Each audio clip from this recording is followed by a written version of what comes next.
Haleluya. Selamat pagi Bapak Ibu yang terkasih di dalam Tuhan Yesus. Kita berjumpa lagi bersama di dalam ibadah online. Sekalipun kita boleh berjarak jauh saat ini karena ada pandemi di luar sana, tetapi saya penuh dengan percaya bahwasanya kita tetap bersatu hati. Amin. Dalam satu roh kita beribadah bersama-sama, memuji menyembah Dia Tuhan kita yang besar. Kita bersatu hati. Tuhan Yesus, terima kasih untuk segala kebaikan yang Tuhan berikan kepada kami pribadi lepas pribadi Tuhan. Kalau Tuhan izinkan kami satu hari lagi Tuhan, untuk kami boleh merasakan pagi ini, semua karena kebaikan-Mu, semua karena anugerah-Mu, dan semua karena kasih-Mu Tuhan. Terima kasih Yesus, terima kasih. Kami mengucap syukur untuk kebaikan-Mu Yesus. Tiada kata lain selain terima kasih Tuhan. Inilah puji sembah kami hanya bagi Engkau. Kami agungkan kebaikan-Mu Tuhan. Kami agungkan nama-Mu Yesus. Terima kasih Tuhan, terima kasih. Haleluya.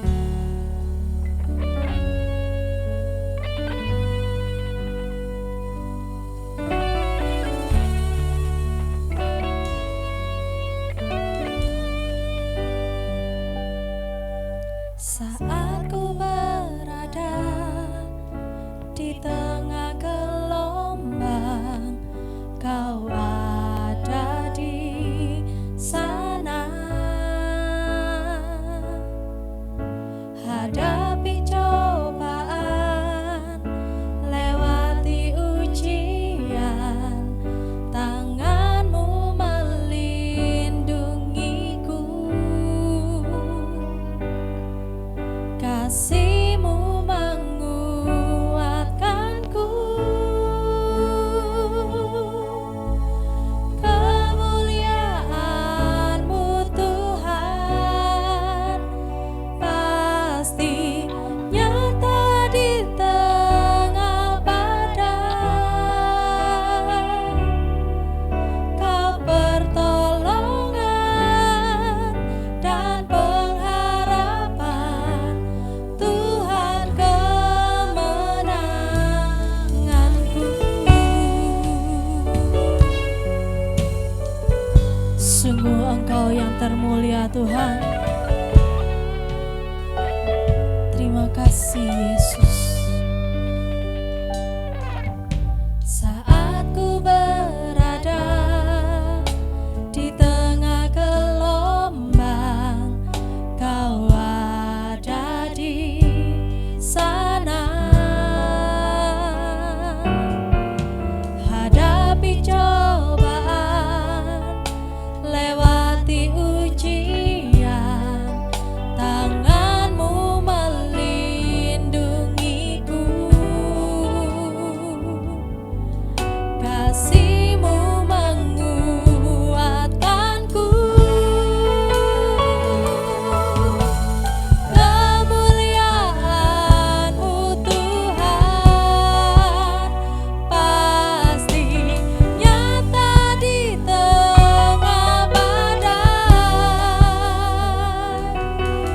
Kau pertolongan dan pengharapan, Tuhan kemenanganku. Kemuliaan-Mu Tuhan pasti nyata di tengah badai. Kau pertolongan dan pengharapan, Tuhan kemenanganku. Sebab hanya Kau Tuhan pengharapan bagi setiap kami, pertolongan atas setiap masalah kehidupan kami. Kaulah jawaban atas hidup kami Tuhan. Karena itu kami percaya di dalam-Mu ada kemenangan yang pasti. Bersama-sama kita katakan Bapak Ibu Saudara, kemuliaan-Mu Tuhan.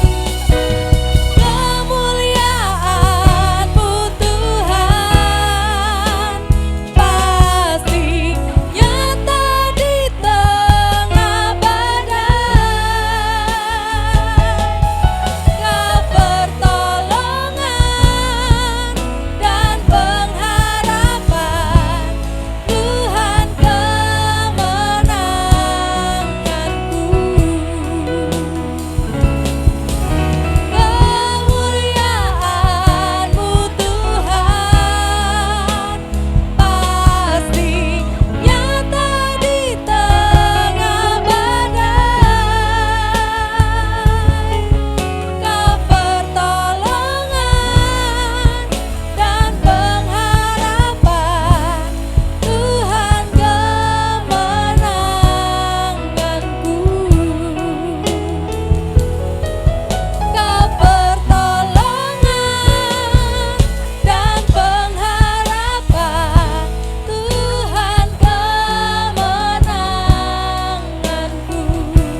hidup kami hanya bersandar padamu Yesus. Ini hati kami Tuhan, ini hati kami Tuhan. Haleluya. Ujilah aku Tuhan, cobalah aku Tuhan, selidiki batinku dan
Inilah hati kami Tuhan. Inilah hidup kami Yesus. Kami bawa di dalam tangan-Mu Tuhan. Seperti yang dikatakan di dalam Mazmur 141 ayatnya yang ke-8. Tetapi kepadamu-lah ya Allah Tuhanku, mataku tertuju, padamu-lah aku berlindung. Kaulah tempat perlindunganku Tuhan. Kaulah sumber pengharapan dan pertolongan setiap kami. Terima kasih untuk kebaikan-Mu Yesus. Terima kasih untuk kasih-Mu buat kami. Terima kasih Tuhan, terima kasih. Ini hati kami Tuhan, ini hati kami. Mari yang siap memuji menyembah Dia bersama saya katakan amin. Berikan sorak-sorai kemenangan buat Tuhan kita yang ajaib. Haleluya. Haleluya. Ada sukacita hari ini? Amin. Luar biasa. Mari saatnya kita akan menerima kebenaran firman Tuhan. Kita siapkan hati kita, pikiran kita dan hidup kita untuk menerima kebenaran firman-Mu. Haleluya Yesus.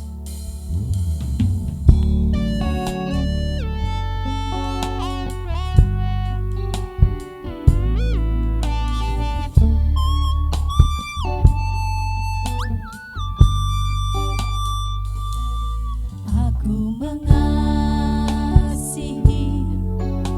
Engkau Yesus dengan segenap hatiku.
Kami bangga memiliki Engkau Bapa.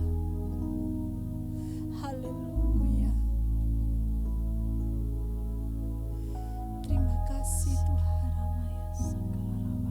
Kami siapkan hati kami Bapa untuk menerima kebenaran firman. Urapi hamba-Mu yang akan menyampaikan kebenaran firman ini Bapa. Biarlah apa yang disampaikan hanya daripada-Mu. Terima kasih Tuhan. Terima kasih. Terima kasih. Kami siap menerima kebenaran firman-Mu. Haleluya. Amin. Amin. Shalom Bapak Ibu yang dikasih oleh Tuhan. Salam sejahtera buat kita semuanya dimanapun saudara berada. Kasih Bapa tidak pernah berkesudahan. Kita sudah mengatakan, aku mengasihi Engkau Yesus. Betul. Dengan segenap hatiku. Amin. Tadi sudah dipujikan ya pujian itu. Kita sekarang masuk ke dalam firman-Nya. Masih ingat minggu kemarin apa? Kita tetap ada di benih. Dan hari ini masuk dalam kemustahilan. Apa sih masuk dalam kemustahilan itu Bu? Karena pada akhir zaman seperti ini Allah itu memanggil kita semuanya untuk melakukan suatu pekerjaan-pekerjaan yang seperti Tuhan lakukan. Apa itu? Apa aja yang dilakukan oleh Tuhan Yesus, terutama mengasihi. Makanya kita tadi katakan, aku mengasihi Engkau Tuhan. Biarlah kasih Tuhan yang ada di dalam saudara dan kita semuanya ini bisa kita berikan untuk orang lain di akhir zaman, dituntut di dalam hal kasih. Tanpa kasih kita tidak bisa menjadi berkat bagi banyak orang. Karena tanpa kasih kita nggak bisa membantu orang lain. Tanpa kasih kita tidak bisa memaafkan orang lain. Tanpa kasih kita tidak bisa mengerti akan orang lain. Tanpa kasih kita tidak bisa melakukan sesuatu untuk orang lain. Hanya satu jalan dari Tuhan, yaitu kematian dan kebangkitannya. Dan itu terus berlaku di dalam untuk memasuki satu terobosan masuk dalam kemustahilan itu. Itu adalah resep yang ada di sana yang menjadi campurannya. Kalau saudara akan membuat kue, pasti bukan cuma tepung terigu selesai dan itu akan jadi nggak mungkin. Mau buat kue apa? Misalkan mau buat kue bolu. Di sana ada mentega, ada gula, ada telur ya, terus ada SP gitu ya. Terus itu pun enggak cuma seperti itu, ada caranya. Demikian pula firman ini. Ada caranya bagaimana untuk melakukan ketika kita diberikan benih dan kita tidak menyimpan benih itu di bawah kolong tempat tidur kita, di bawah permadani kita, di lubang yang dalam, tetapi kita pakai untuk mengerjakan. Nah di akhir zaman seperti ini, begitulah pada akhir zaman ini Allah itu memanggil kita untuk melakukan suatu pekerjaan-pekerjaan yang lebih besar dari yang pernah Ia lakukan, yang Yesus lakukan. Kita hidup di zaman Roh Kudus, dipimpin oleh Roh Kudus. Yuk kita lihat yuk ke dalam Yohanes 14 dulu. Di dalam Yohanes 14 kita lihat di ayat yang ke-12. Di sini dikatakan, aku berkata kepadamu, sesungguhnya barang siapa percaya kepadaku, ia akan melakukan juga pekerjaan-pekerjaan yang aku lakukan. Bahkan pekerjaan-pekerjaan yang lebih besar daripada itu sebab aku pergi kepada Bapa. Ada amin, saudara percaya bahwa Tuhan Yesus bangkit dari antara yang mati dan 40 hari kemudian dia naik ke sorga, itu dia pergi kepada Bapa. Untuk apa? Menyediakan tempat bagi kita yang percaya. Di ayat yang ke-13 kita sambung dulu di sana ya. Dan apa juga yang kamu minta, di dalam namaku, aku akan melakukannya. Bukan meminta di dalam nama yang lain. Saudara meminta hanya di dalam nama Bapa Allah dan Putra dan Roh Kudus. Dalam nama Allah Bapa, Allah Putra, Allah Roh Kudus. Bukan nama yang lain. Di dalam nama Tuhan Yesus Kristus, Sang Penebus dan Juru Selamat umat manusia, dan yang percaya kepadanya diberikannya kuasa supaya Bapa dipermuliakan di dalam Anak. Ini tujuannya. Tujuan dari benih itu. Benih yang sudah ditanam di hati saudara, yang sudah ditanam di dalam kehidupan saudara. Benih ini sangat mahal sekali. Benih ini yang ditaruh itu bukan sembarangan. Dan ditaruhnya benih itu di orang-orang pilihan Tuhan. Ketika saudara dan saya menjadi orang yang dipilih Tuhan. Dan kita diberi kepercayaan benih itu adalah yang teristimewa. Gak mudah gitu ya. Gak mudah, gak semuanya. Banyak orang diberi benih tetapi mereka mengabaikannya. Kalau orang itu sudah dipilih dan orang itu sudah ditetapkan, sampai kapanpun benih itu masih akan bisa dipergunakan. Banyak orang ketika masih kecil, dia rajin sekali sekolah minggu dan dia dipilih untuk menjadi ketua apalah, ketua apa. Ternyata dari kecil anak ini sudah ada benih itu, benih ilahi itu ada di dalamnya. Dan setelah dia dewasa dan dia menikah, hanya karena cinta dan yang lain sebagainya, akhirnya benih itu dikuburkan, ditaruh lagi. Pada suatu ketika dia mengalami masalah, Tuhan punya banyak cara untuk menggali benih itu kembali. Ada sesuatu yang luar biasa. Dan akhirnya apa yang didapatkan? Anak ini kembali berjumpa dengan Yesus Sang Kekasih jiwanya. Karena apa? Karena dia sudah dipilih. Dan dia sudah ditetapkan. Dan akhirnya benih itu bisa bertumbuh kembali. Benih yang sudah Tuhan taruh di dalam saudara. Saudara akan mengalami satu kemustahilan. Saudara bisa lakukan sesuatu yang luar biasa. Seperti yang tertulis di dalam firman hari ini. Di dalam Yohanes 14 ayat 14, jika kamu meminta sesuatu kepadaku dalam namaku, aku akan melakukannya. Bukan manusia lagi yang melakukan, tetapi Roh Allah yang melakukan bagi saudara. Bukan saudara sendiri yang bekerja, bukan. Maka dari itu di ayat 14, di pasal 14 itu judulnya apa? Rumah Bapa. Jelas jika kamu meminta sesuatu kepadaku, jika saudara meminta sesuatu kepada Bapa di dalam nama Bapa, nama Putra, nama Roh Kudus, maka aku Tuhan Allah akan melakukannya buat saudara. Jelas? Jadi jangan ada keraguan lagi. Di ayat 1 kita kembali, kita turun ke ayat 1. Pasal 14 ayat 1. Di sini dikatakan, janganlah gelisah hatimu. Tuhan cuma meminta apa? Percayalah kepada Allah. Percayalah juga kepadaku, kata firman Yesus, nama yang dimaksud Putra Allah. Jelas ya, dari ayat 12 sampai ke ayat 14 dan kita kembali di ayat 1. Jangan gelisah hatimu, percayalah kepada Allah, percayalah juga kepadaku. Ini hal yang pertama untuk kita memasuki dalam kemustahilan. Sekarang yang kedua, maksudnya kita harus berharap sepenuhnya. Amin. Saudara bisa berharap sepenuhnya dengan kepercayaan yang tertulis di ayat 1 ini. Percayalah kepada Allah, percayalah juga kepadaku. Maksudnya kita harus berharap sepenuhnya agar Tuhan yang bekerja melalui saudara. Amin. Melalui saudara dan melalui kita semuanya. Untuk apa? Untuk membuat semua perkara yang mustahil menjadi mungkin pada saat ini.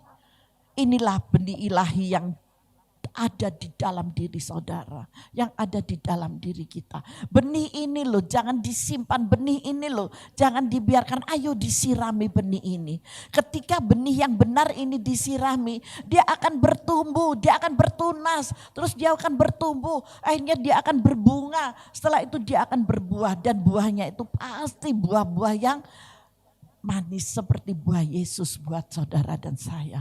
Begitu luar biasanya. Amin. Paham dengan maksud benih ini? Agar Tuhan bekerja melalui saudara, melalui kita dengan apa yang saudara punya. Dengan talenta-talenta yang saudara punya. Dengan kepercayaan karunia-karunia yang saudara punya. Karunia kesembuhan itu adalah benih yang Tuhan taruh.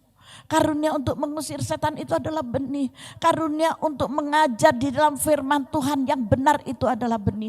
Dan ingat bahwa firman Tuhan tidak bisa dikurangi dan juga tidak boleh ditambahkan. Itu sangat berbahaya sekali. Tuhan tidak izinkan untuk menambahi atau menguranginya. Tetapi apa yang tertulis di dalam firman ini itu yang ya dan amin. Jangan sampai kita salah untuk mengartikan di dalam firman ini. Karena itu adalah benih. Benih yang Tuhan taruh itu adalah benih yang bagus. Benih yang luar biasa. Benih ini tidak bisa dijual dan tidak bisa dibeli. Benih ini adalah benih-benih dari ilahi. Untuk apa? Untuk kita memasuki di dalam suatu kemustahilan. Di mana? Di dalam kehidupan manusia. Bukan di mana-mana. Karena apa? Karena manusia itu menjadi programnya Tuhan untuk menjadikan kesaksian kemuliaan bagi nama Tuhan. Tanpa saudara dan saya, benih itu tidak akan bisa tertampak. Bertumbuhnya benih itu. Tetapi melalui saudara dan saya yang sungguh-sungguh dan yang mau dipakai oleh Tuhan, dari saudaralah kesaksian itu, dari kita kesaksian itu. Kita akan melakukannya. Dan kita akan menjadi berkat bagi banyak orang. Amin. Benih ilahi ada di dalam diri saudara dan saya. Pergunakanlah benih itu dengan baik. Setelah saudara mempergunakan benih itu dan menjaga benih itu dengan baik, maka saudara akan memperoleh sesuatu yang besar. Saya akan lanjutkan dalam firman Tuhan ya. Kemustahilan bagi manusia yang Yesus kerjakan. Sekarang yang pertama di dalam Matius 17 kita akan membacanya. Di dalam Matius 17 ayat 14 sampai ayat yang ke-20. Nah, nanti kita belajar terus ya tentang ini. Ini berbicara tentang kesembuhan. Di dalam Matius 17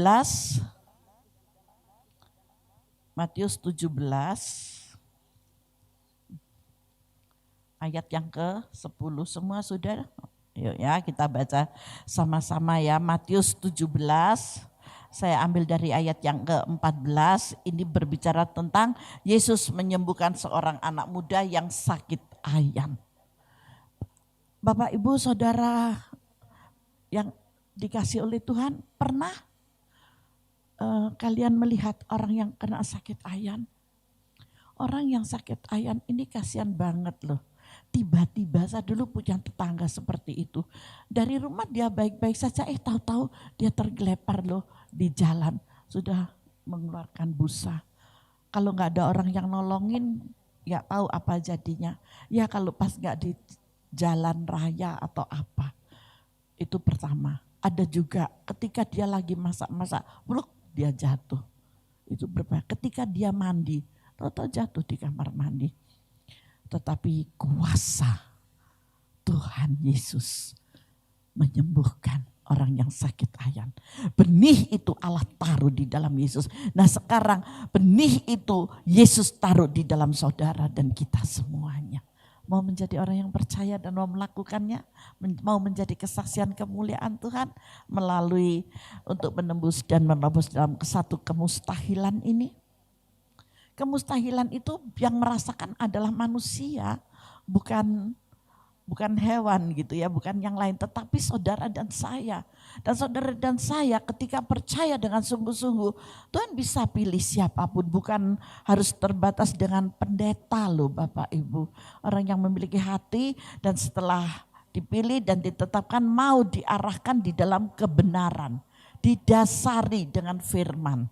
Ketika ada dasar yang kuat, dasar yang benar, pondasi yang benar, melakukannya saudara akan menjadi kemuliaan bagi nama Tuhan yang luar biasa. Banyak orang disembuhkan, banyak orang mengalami mujizat gitu ya. Nah, di sini saya ajak membaca dari ayat 14 sampai ayat yang ke-20. Yesus menyembuhkan seorang muda yang sakit ayan. Ketika Yesus dan murid-muridnya kembali kepada orang banyak itu, datanglah seorang mendapatkan Yesus dan menyembah. Katanya, Tuhan, kasihanilah anakku. Ia sakit ayan dan sangat menderita. Sakit ayan itu sangat menderita. Sakit ayan itu sangat menderita. Kasihanilah anakku. Ia sakit ayan dan sangat menderita. Ia sering jatuh ke dalam api dan juga sering ke dalam air. Nah, seperti apa yang saya katakan tadi sebelum saya mengatakan tuh, saya punya tetangga yang mengalami ini. Jadi itu benar-benar kisah nyata gitu ya. Saat itu saya masih kecil tapi saya sekolah minggu. Jadi saya ingat gitu. Di ayat yang ke-16. Aku sudah membawanya kepada murid-muridmu, tetapi mereka tidak dapat menyembuhkannya.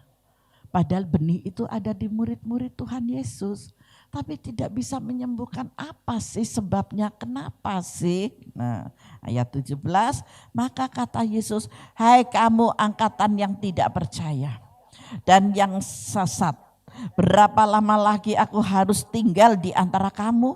Berapa lama lagi aku harus sabar terhadap kamu? Bawalah anak itu kemari. Dengan keras Yesus menegur dia, lalu keluarlah setan itu daripadanya dan anak itu pun sembuh seketika itu juga. Seringkali orang-orang selalu mengatakan, waduh, di ayat 17, kita kembali ke ayat 17 dulu ya. Hai kamu angkatan yang tidak percaya dan yang sesat. Ketika saudara di dalam ketidakpercayaan, itu saudara dikatakan sesat, saudara dikatakan bodoh, saudara dikatakan apalah sudah. Makanya jangan kita menjadi bodoh, jangan kita menjadi tidak percaya, janganlah kita menjadi sesat. Ketika saudara menjadi sesat dan saudara tidak percaya, Tuhan sendiri yang mengatakannya. Berapa lama lagi Yesus harus sabar terhadap saudara? Begitu keras firman Tuhan, tetapi membangunkan saudara dari tidur saudara yang terus menyimpan benih-benih ilahi itu seolah-olah tidak berguna sama sekali. Padahal benih ilahi itu sangat berguna. Pada saatnya nanti engkau akan ada di tanah perjanjian yang berlimpah air susu dan madunya. Dan engkau akan melakukan suatu pekerjaan Tuhan yang sangat-sangat besar. Jangan dikira yang bisa ini cuman murid Yesus itu enggak bisa, cuman Yesus yang bisa. Kalau kita menjaga benih itu dengan baik dan kita melakukannya, dan kalau kita mau dipercaya dan kita dengan segala kerendahan hati yang penuh cinta kasih, yang penuh dengan kesabaran, tidak emosionalan, tidak keras hati, tidak semau gue, engkau akan mendapatkan itu. Tetapi kalau engkau masih ada di manusia lama, Tuhan tidak akan pernah memilihnya. Bagaimana cara untuk menembus dalam kemustahilan? Lakukan firman. 9 karunia buah-buah roh biarlah menjadi milik saudara.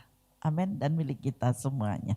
Sehingga dari sana engkau akan menjadi berkat dan menjadi kemuliaan bagi nama Tuhan. Bukan bagi nama diri kita sendiri, tetapi bagi nama Tuhan. Dan di ayat 17 terakhir dikatakan bawalah anak itu kemari. Dan di ayat yang ke-18 sekarang, dengan keras Yesus menegur dia. Lalu keluarlah setan itu daripadanya dan anak itu pun sembuh seketika itu juga. Kuasanya Tuhan Yesus dahsyatnya seperti ini. Kalau saudara dan saya, kita semua itu mau dipercaya oleh Tuhan, kita bisa kok melakukan hal seperti ini. Karena firman Tuhan mengatakan apa? Nanti kita masuk di sana ya sebentar lagi. Di ayat 19 saya selesaikan dulu di sini. Kemudian murid-murid Yesus datang dan ketika mereka sendirian dengan dia, bertanyalah para murid itu, mengapa kami tidak dapat mengusir setan itu? Lalu Yesus berkata kepada mereka, karena kamu kurang percaya. Adakah murid-murid Yesus yang kurang percaya? Jawablah sendiri. Adakah murid-murid Yesus yang kurang percaya? Ada. Adakah orang murid-murid Yesus yang mengabaikan dan tidak mengindahkan nubuatan? Ada. adakah murid-murid Yesus? Saya dulu kalau hari Jumat Bapak Ibu ya, di sini itu ada doa pengurapan, di situ ada doa kesembuhan, kelepasan, dan banyak sekali orang-orang itu Tuhan itu tahu apa yang ada di hati kita gitu ya, apa yang ada di pikiran kita. Saya cuma dengar telepon aja dari Bapak Sorgawi dan telepon itu yang saya sampaikan. Terus ada yang menirukan, ada yang begini, ada yang begitu. Waduh, mengecewakan hati Tuhan. Silakan untuk mengejek saya, tetapi jangan mengejek Roh Kudus. Akhirnya apa? Ya terjadi sesuatu gitu ya. Saya nggak nakut-nakuti, tapi ini saya bukan tapi saya menceritakan ini sebagai satu kesaksian juga gitu. Jadi jangan sepelekan pekerjaan Roh Kudus yang ada di siapapun orang itu. Mungkin alas gak mungkin lah, gak mungkin wong dulu begini. Tuhan tidak melihat yang dulu, yang Tuhan lihat adalah yang hari ini. Bagaimana engkau mengasihi dan mencintai dia, bagaimana engkau mentaati dalam setiap perintah-perintahnya. Saya kembali lagi ya ke firman Tuhan, dan di sini dikatakan ia berkata kepada para muridnya itu, karena kamu kurang percaya. Sebab aku berkata kepada kamu, Tuhan Yesus berkata kepada murid-muridnya, sesungguhnya sekiranya kamu mempunyai iman sebesar biji sesawi saja, kamu dapat berkata kepada gunung ini, pindah dari sini. Pindah dari tempat ini, ayo ke sana, gunung loh dia akan pindah. Gunung yang segede itu dia akan pindah. Kalau punya iman, sekarang pun ada orang datang dengan keadaan yang sakit, yang dia tidak bisa, sekarang juga mengalir kuasa kesembuhan di dalam nama Tuhan Yesus. Tidak ada nama yang lain, mengalir kuasa kesembuhan, mengalir kuasa kesembuhan. Yang tadinya tidak bisa jalan, ini pernah terjadi kok Bapak Ibu, yang tidak bisa berjalan, ayo keluar di dalam nama Yesus, mengalir kuasa kesembuhan. Tuhan yang menguatkan setiap tulang-tulangmu, Tuhan yang mengalirkan kuasanya di dalam kakimu. Berjalan di dalam nama Yesus, kamu berjalan, ayo bangkit berdiri, berjalan loh Bapak Ibu. Itu bukan karena sakti Mondroguno, bukan, tetapi kita percaya dengan iman kita. Amin. Kita percaya benih apa yang Tuhan sudah taruh di dalam kita, dan kita mempraktekannya dan kita melakukannya dengan iman, maka mukjizat itu terjadi. Siapa yang diberkati? Orang-orang yang datang kepada Tuhan Yesus melalui pelayanan saudara. Ini terkhusus buat hamba-hamba Tuhan. Dan jangan ada kesombongan di sana. Oh, aku kok, tanpa aku nggak bisa. Siapa bilang? Kalau nggak ada Yesus itu lo nggak bisa. Kalau nggak ada manusia aja, nggak berguna semuanya. Kuasa Tuhan sungguh luar biasa. Ada orang yang datang begini karena saya masih sibuk. Pas kebetulan saya yang diutus sama Tuhan gitu, bukan karena saya ya. Saya masih di belakang, masih doa, dan orang itu dibaringkan. Ketika dibaringkan, saking nyenyaknya orang ini tidur. Begitu orang ini tidur, saya bilang, ya, kau tidur gimana saya untuk mendoakan ini? Akhirnya Tuhan cuma katakan, angkat tangan kananmu, beri dia bayangan tanganmu. Saya mencari bayangan tangan ini dan saya menyembah. Siapa yang bekerja? Ayo jawab ya. Bayangan tangan itu saya taruh di bagian orang yang sakit. Tepat di orang yang sakit ini, di bagian yang sakit.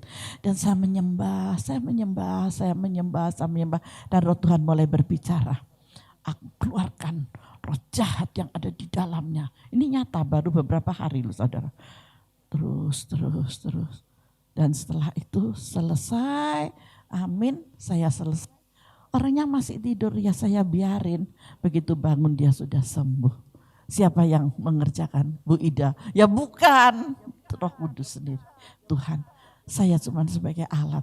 Masuk bayangan ini marah senang. Mustahil, tapi bagi Tuhan tidak ada yang mustahil. Manusia asalkan manut, menurut dengan kerendahan hati. Apakah dengan mencucurkan air mata dulu, sekarang paleh udah. Jadi udah biasa saya kalau digunjingkan orang, saya diolok orang itu udah biasa. Dulu menangis saya dengan air mata, nggak pernah berhenti. Isinya cuma nangis saja. Akhirnya suara saya sampai sekarang jadi serak-serak basah ini. Ini gara sering nangis ini. Nah, puji Tuhan, kuasa Tuhan. Demikian apa yang ada pada saudara. Cuman milikilah iman percaya. Seperti apa yang tertulis di dalam Yohanes 14 ayat 1 tadi. Jangan engkau takut, jangan engkau kecewa. Tetapi lakukanlah, percayalah pada Tuhan. Tuhan cuma mau itu. Amin. Tuhan cuma mau percaya. Amin. Jangan gelisah hatimu, percaya kepada Allah. Percaya juga kepadaku, kata firman Tuhan, kata Yesus untuk kita. Jadi jangan ragu, maka dari itu di sini diingatkan kepada kita kembali ke ayat 20 tadi. Yesus berkata kepada murid-muridnya, karena murid-muridnya kurang percaya, sebab Yesus berkata kepada murid-muridnya, sesungguhnya sekiranya kamu mempunyai iman sebesar biji sesawi saja, murid-muridnya kalian itu dapat berkata kepada gunung ini, kamu suruh pindah, dia akan pindah. Kamu suruh pergi, dia akan pergi, termasuk sakit penyakit. Sakit penyakit itu adalah gunung sakit penyakit. Persoalan itu adalah gunung persoalan. Ketika kita pergi kamu, pindah kamu, ke sana kamu, aku buang kamu ke dalam lautan. Dia masuk ke dalam lautan itu. Amin. Saudara bisa mempercayakan hal ini. Bagi Tuhan tidak ada yang mustahil. Kita selesaikannya sampai ini karena firman Tuhan gak boleh terputuskan.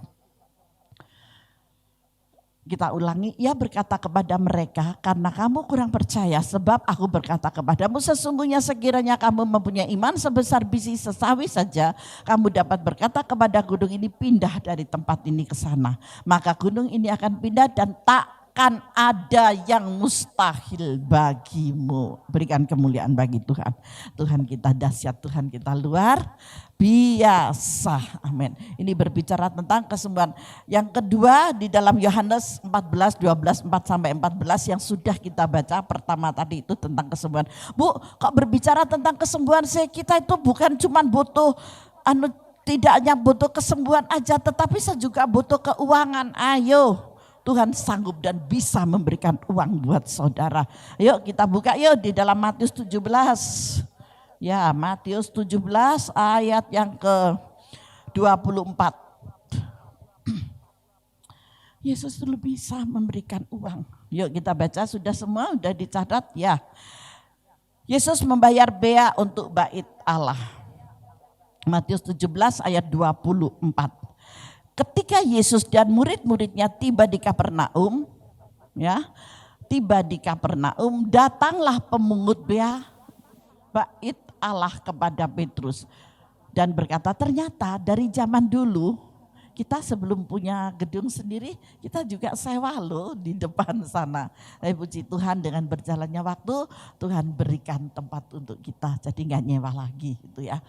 Kata Tuhan, PN tak tinggali warisan gitu ya. Nah, pada saat itu Yesus pun juga harus bayar gitu. Terus bagaimana apa yang dikatakan? Apakah gurumu tidak membayar bea 2 dirham itu? 2 dirham loh yang diperlukan. Di ayat yang ke-25 selanjutnya jawab murid itu memang membayar, ya. Memang membayar. Dan ketika Petrus masuk rumah, Yesus mendahulinya dengan pertanyaan, apakah pendapatmu, Simon? Dari siapakah raja-raja dunia ini memungut bea dan pajak? Dari rakyatnya atau dari orang asing? Nah, jawab Petrus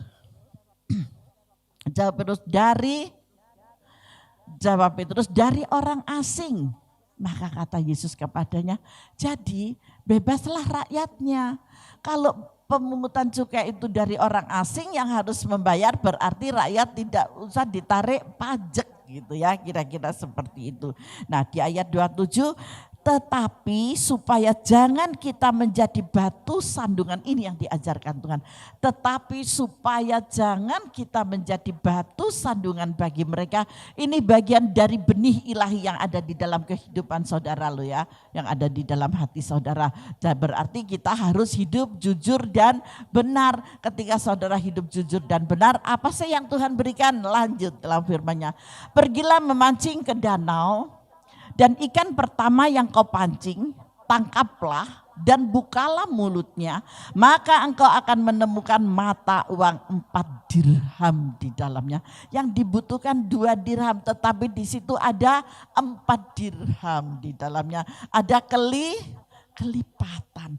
Ambillah itu dan bayarkanlah kepada mereka, bagiku dan bagimu juga. Ketika kita melayani Tuhan. Bukan cuman yang melayani loh yang diberkati. Yang dilayani juga diberkati. Yang dilayani diberkati, yang melayani juga diberkati. Amin. Berikan kemuliaan bagi Tuhan. Tuhan sanggup memberikan uang untukmu.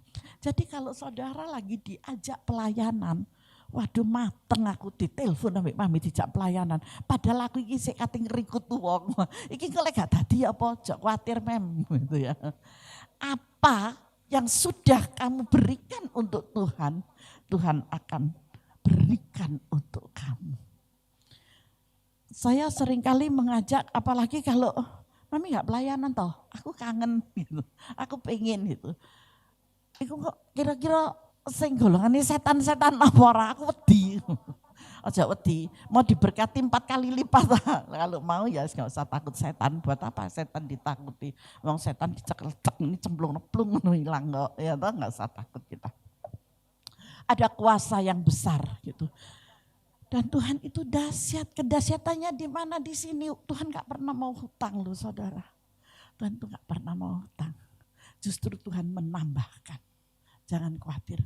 Kalau saudara taat, saudara setia, saudara luar biasa di hadapan Tuhan. Dan Tuhan luar biasa juga di hadapan saudara. Maka berkat itu akan melimpah. Tetapi satu hal yang mau saya ingatkan. Ketika saudara belum diberkati, saudara mencari Tuhan. Haleluya. Haleluya. Haleluya, aku bukan nangis karena urapan, nangis karena eling masalahnya gitu.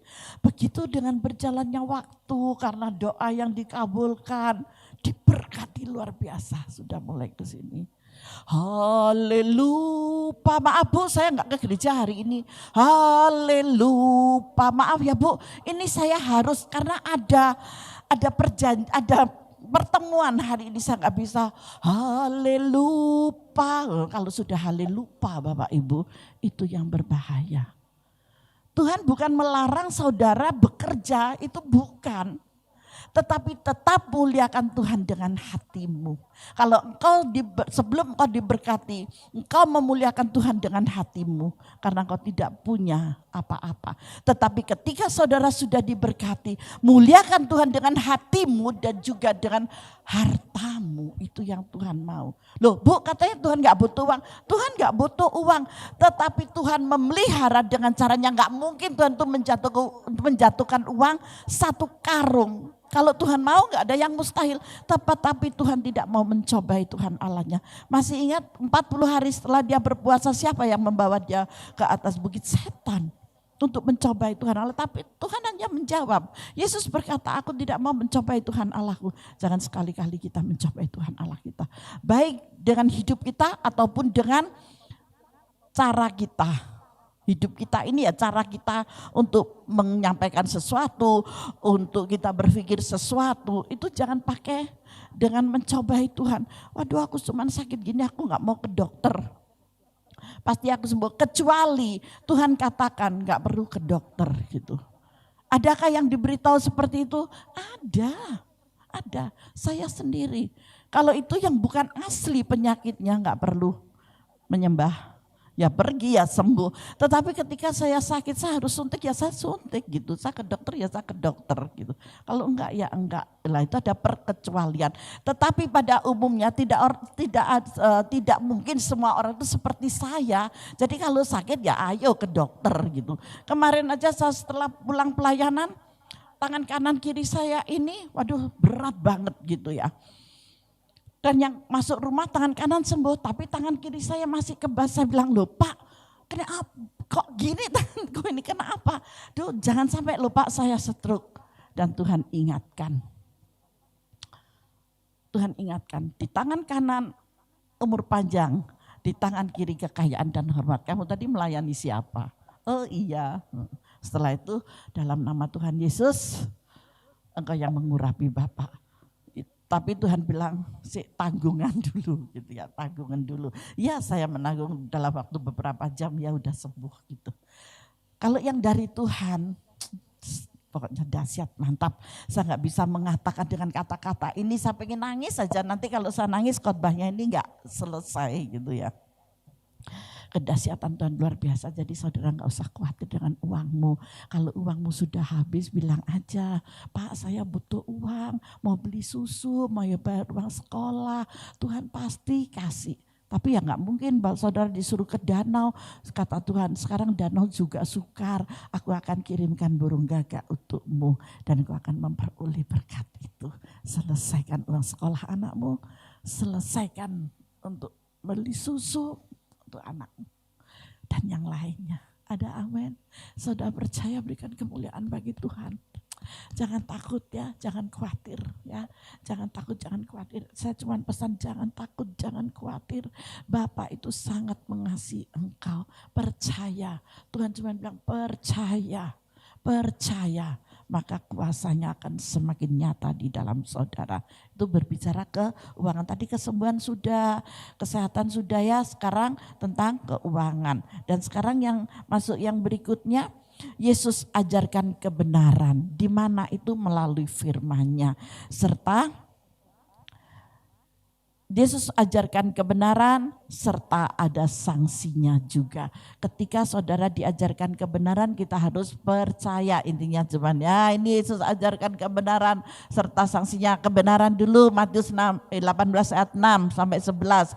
Tetapi barang siapa menyesatkan salah satu dari anak-anak kecil ini yang percaya kepadaku, lebih baik baginya jika sebuah batu kilangan diikatkan pada lehernya lalu ia ditenggelamkan ke dalam laut. Anak-anak kecil itu siapa sih? Yang belum dewasa. Dewasa apa? Dewasa rohaninya. Yang belum mengerti akan firman yang setebel ini, belum mengerti. Nah itu anak-anak yang masih kecil, yang belum bisa tahu artinya ini. Nanti kalau yang sudah tahu juga kebablas. Tuhan gak mau yang seperti itu. Amin. Jadi kalau ada yang seperti itu Tuhan bilang lebih baik ditenggelamkan aja ke dalam laut. Lanjut di ayat yang ke-7. Celakalah dunia dengan segala penyesatnya. Memang penyesat harus ada, tetapi celakalah orang yang mengadakannya. Gak usah takut. Firman Tuhan ditulis di dalam Matius 18 ayat 7. Celakalah dunia dengan segala penyesatnya. Memang penyesat harus ada. Penyesat itu harus ada supaya apa? Supaya digenapi. Firman Tuhan itu digenapi. Tetapi ketika engkau menjadi orang pilihan ya Tuhan gak rela dong anaknya ada di dalam penyesatan itu. Amin. Kalau saudara mau disesatkan tentang Alkitab, waduh urusannya sama Tuhan, gak usah takut. Tuhan pembela orang benar. Gak usah khawatir, jelas loh ya di sini ya. Tetapi celakalah orang yang mengadakannya. Orang itu sudah mengerti bahwa ini menyesatkan, tetapi dia dibuai dengan tidur yang nyenyak, dengan ditutupi selaput matanya, selaput pikirannya, dan iblis itu bisa bekerja dengan caranya dia. Iblis itu hanyalah penyesat. Iblis itu gak suka kalau ada orang yang diberkati dan hidup benar. Dia katakan, wow kok enak kamu. Nanti kalau kamu hidup benar, kamu kan di sorga. Nanti di neraka kan jadi sepi. Itu yang dikatakan iblis itu.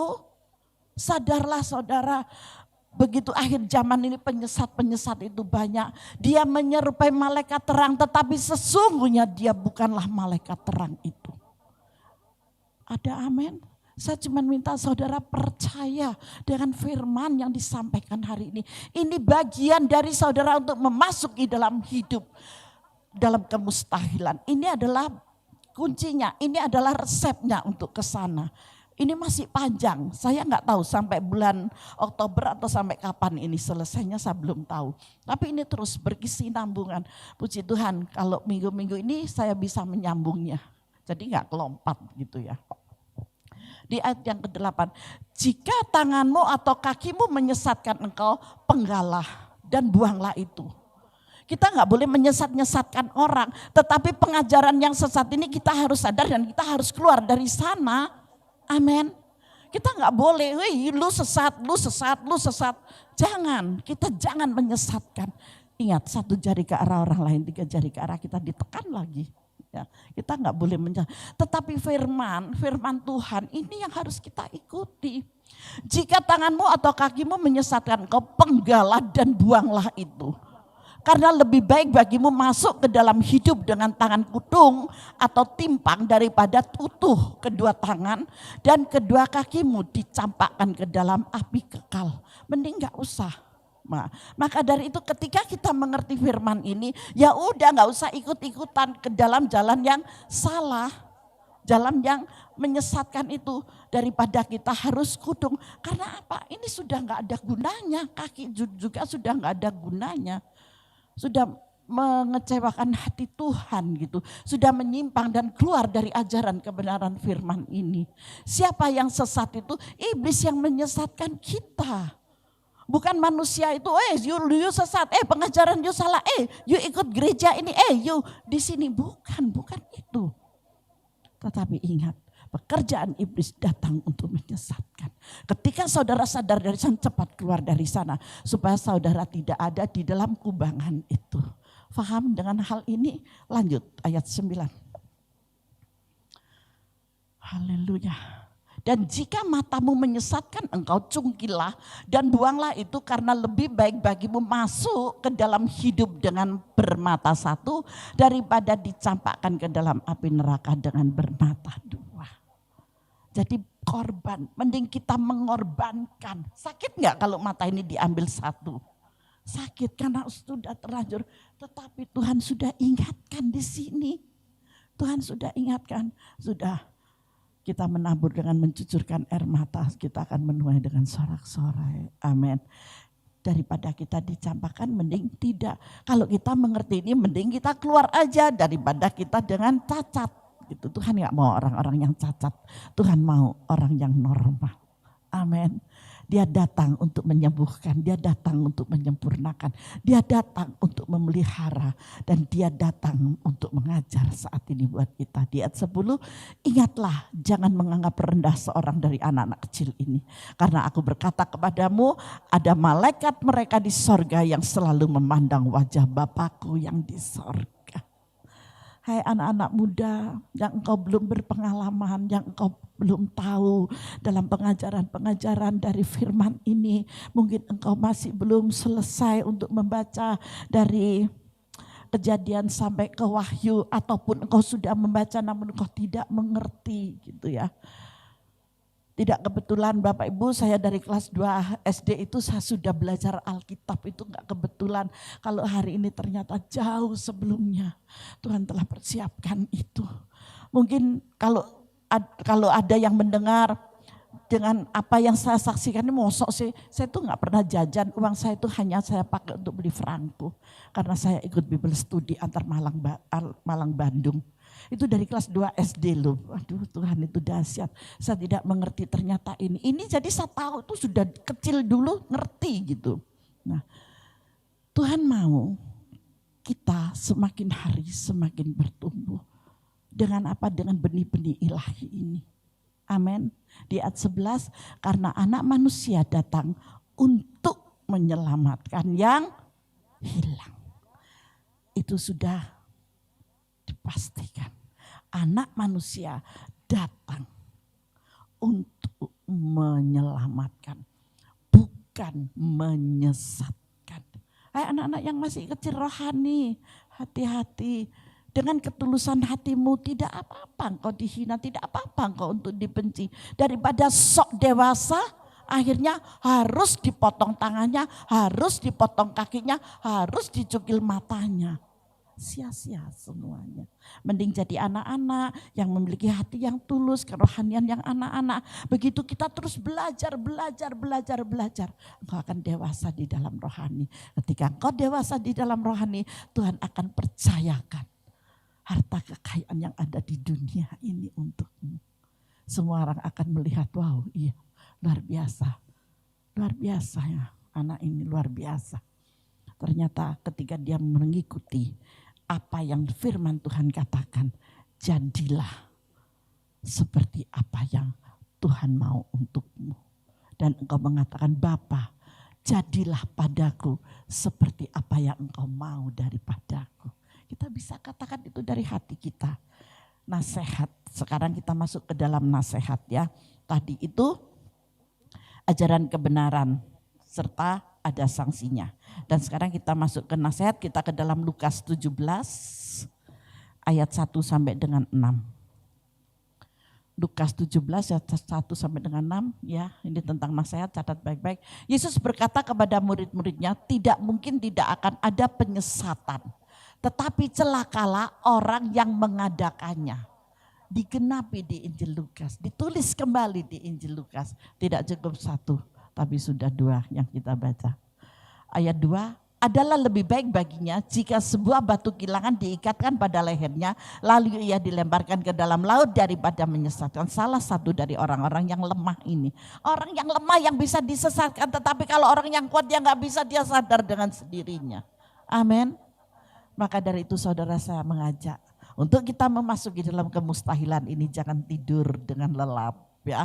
Tadi ada anak Tuhan loh yang melayani kita di sini, tadi dia bilang seminggu ini saya gak bisa tidur loh mami. Ya Tuhan beri kekuatan buat kamu, bukan kelemahan. Kamu menjadi kuat ketika engkau tidak bisa tidur, adakan hubungan intim dengan Bapa. Bapa mau berbicara banyak denganmu. Bapa akan menaruh pesan-pesan dan keajaibannya untukmu. Tanggapi ketika engkau tidak bisa tidur. Jangan ambil obat tidur, jangan ambil Valium, tapi datang bersimpuh. Bapa, apa yang engkau katakan kepadaku? Katakanlah, aku mau menerima pesan yang daripadamu. Selama seminggu itu bukan hal yang biasa, yang luar biasa. Tuhan berjumpa dengan engkau selama seminggu. Tuhan akan berbicara banyak kepadamu. Karena engkau dianggap bukan lagi kanak-kanak. Engkau sudah mulai bertumbuh menjadi pra-remaja. Dan Tuhan akan bekalkan di dalam pra-remaja sampai kamu menjadi remaja dan menjadi dewasa muda, sampai menjadi dewasa dan sampai menjadi tua. Ini yang Tuhan mau. Ayo kita tanggapi supaya kita enggak lemah. Amin. Lanjut di ayat yang ketiga. Jagalah dirimu jikalau saudaramu berbuat dosa. Tegurlah dia, enggak usah takut. Dan jikalau ia menyesal, ampunilah dia. Ini adalah bagian untuk memasuki dalam kemustahilan itu. Kita sebagai anak Allah, kita sebagai anak Tuhan, kita yang masih kecil, yang belum dewasa tetapi kita mengerti di dalam firman-Nya. Ayo kita kerjakan ini. Kita menjaga diri kita. Amin. Jikalau saudaramu berbuat dosa, tegurlah dia. Ketika saudara menegur dia marah-marah, ya biar saja.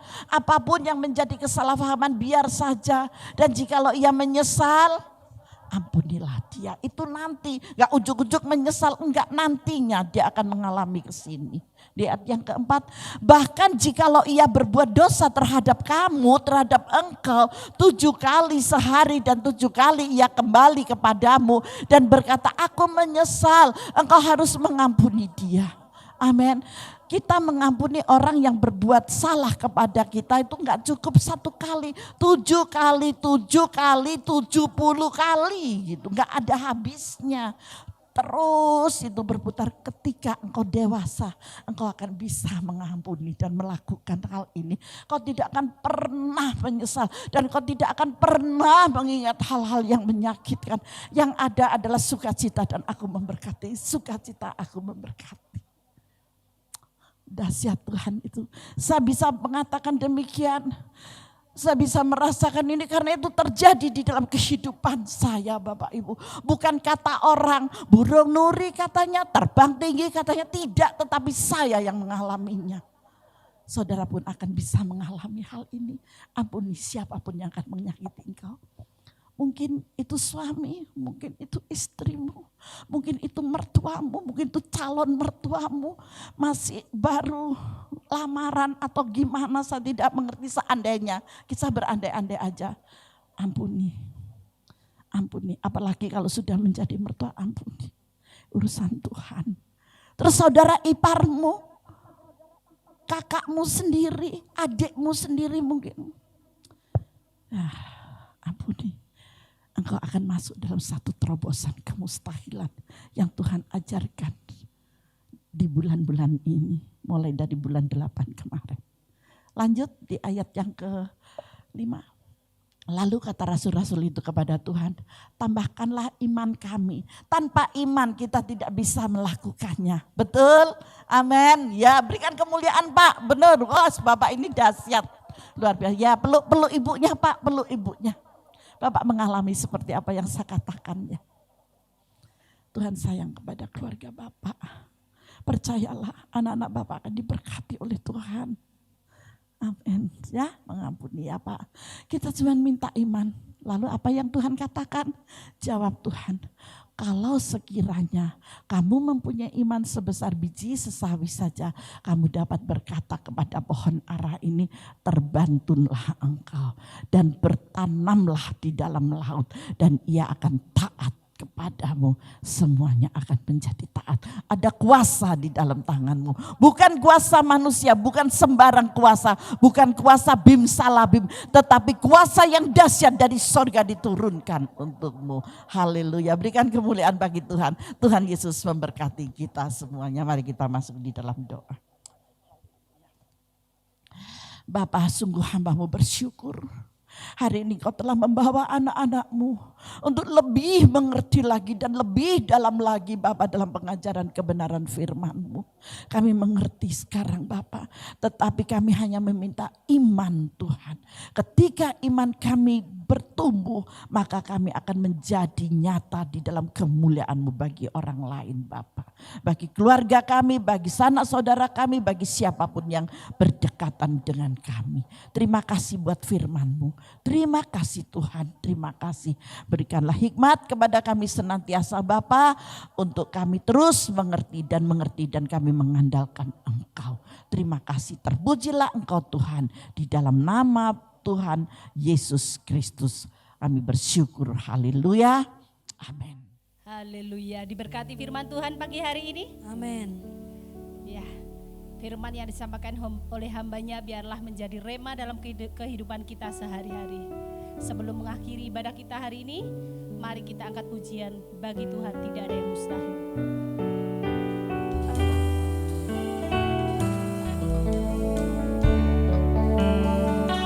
Bagi Tuhan tak ada yang mustahil. Bagi Tuhan tak ada yang tak mungkin. Mujizatnya disediakan bagiku.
tidak ada yang mustahil. Engkau yang mengangkat setiap anak-anak-Mu dan Engkau yang memberikan pemulihan kepada mereka Bapa. Terima kasih Tuhan. Kami percaya segala beban-beban yang memberati anak-anak-Mu dimanapun mereka berada, dari gereja manapun dia beribadah, dari golongan dan suku apapun anak-anak-Mu yang mengikuti ibadah kami pada saat ini, pada hari ini. Mereka semua Kau angkat dan Kau pulihkan Tuhan. Dari segala beban yang memberati Engkau bebaskan mereka. Dari segala sakit penyakit yang ada Kau sembuhkan mereka. Dari segala kehidupan mereka yang kacau balau bingung Tuhan dengan sendirinya. Engkau turun dan memberikan roh ketenangan kepada mereka. Di dalam nama Yesus. Engkau yang memberikan pemulihan dengan sempurna Bapa. Terima kasih Tuhan. Seperti pujian yang sudah kami naikkan di hadapan-Mu. Bapak Ibu yang dikasih oleh Tuhan, angkat kedua tangan-Mu dan terima berkat Tuhan. Bapa, inilah tangan-tangan anak-Mu yang terangkat di hadapan-Mu. Dari kejauhan surga sana yang mulia, Engkau merendah turun dan memberkati mereka. Di dalam nama Yesus, terimalah berkat serta urapan dan kuasa yang Tuhan percayakan kepada kalian di dalam nama Tuhan Yesus Kristus. Kasih kemurahannya menyertai engkau senantiasa di dalam nama Tuhan Yesus Kristus. Janganlah engkau takut, percayalah, aku besertamu senantiasa. Terimalah dengan iman percaya, beralaskanlah dengan nama yang kudus dan penuh kuasa, Tuhan Yesus Kristus. Yang merasa diberkati, mari bersama-sama saya katakan amin. Tuhan Yesus memberkati kita semuanya.